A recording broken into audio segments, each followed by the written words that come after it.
Maryland gun laws, what you need to know. Welcome back. Today we're diving into Maryland's gun laws. Whether you're a lifelong resident or new to the Old Line State, we've packed a lot in here. Understanding these regulations is essential. Oh, and if you concealed carry, check us out at relaxedfittactical.com for some athletic carry options. Chapter 1. Buying a gun in Maryland. First up, let's talk about purchasing firearms in Maryland. To buy, rent, or receive a handgun, you must possess a Handgun Qualification License, or HQL. This involves applicants must be at least 21 years old. Completion of a certified firearms safety training course is required.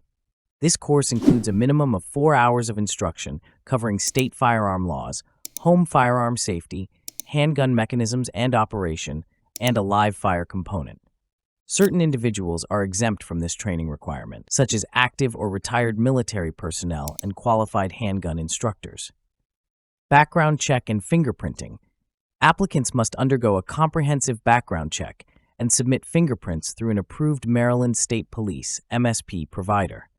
The application process involves creating an account on the MSP's online services portal, submitting the necessary documentation, and paying the applicable fees. The standard fee for an initial HQL application is $50, not including costs associated with fingerprinting. Prices are subject to change. As of now, purchasing rifles and shotguns in Maryland does not require an HQL. However, buyers must comply with both federal and state background check requirements at the point of sale.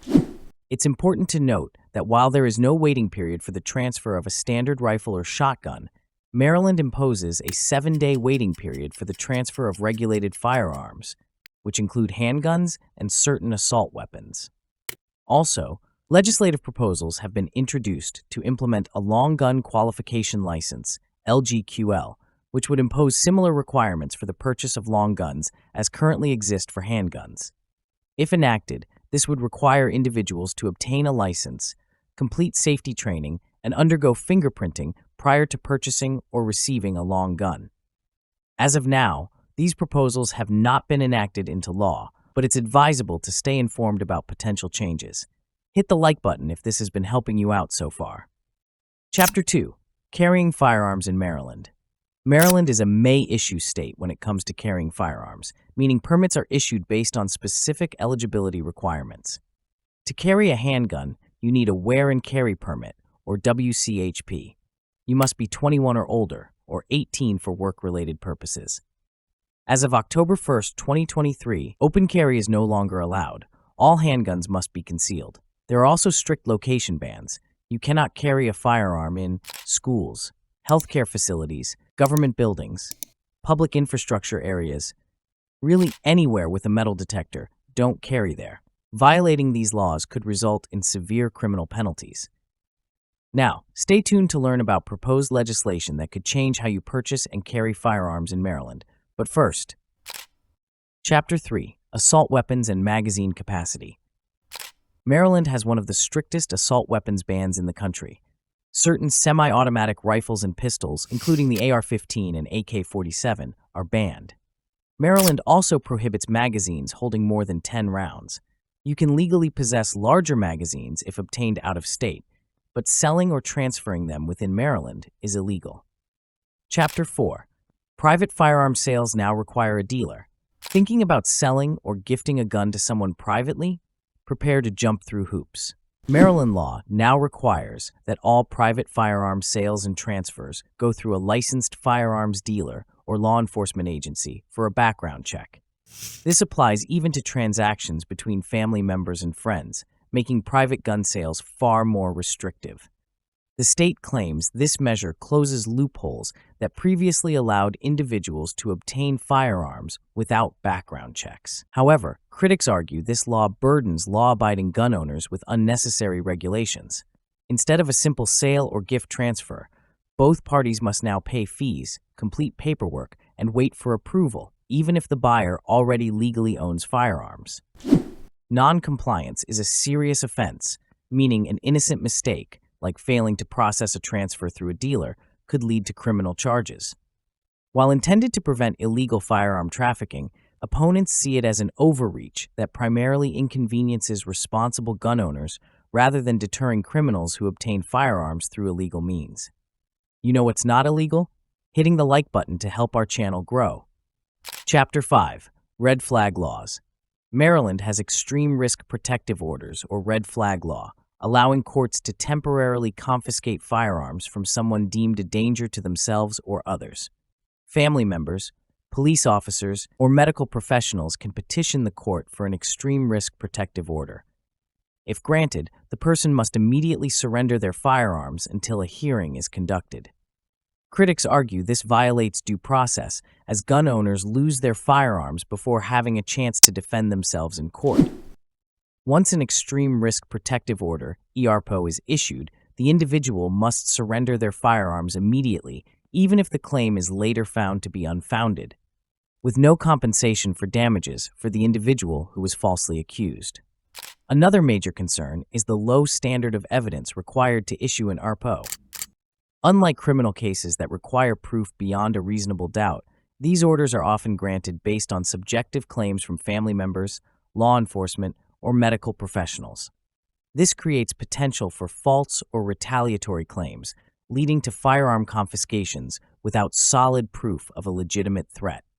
Critics warn that this law prioritizes precaution over constitutional rights, raising concerns about government overreach and Second Amendment violations. Chapter 6. Recent Court Rulings. What's changing? Now, with the new administration in office, you might be wondering, are Maryland's gun laws changing? While major state laws remain intact, some key court rulings and federal proposals could impact gun owners in the near future. Here's what's happened recently.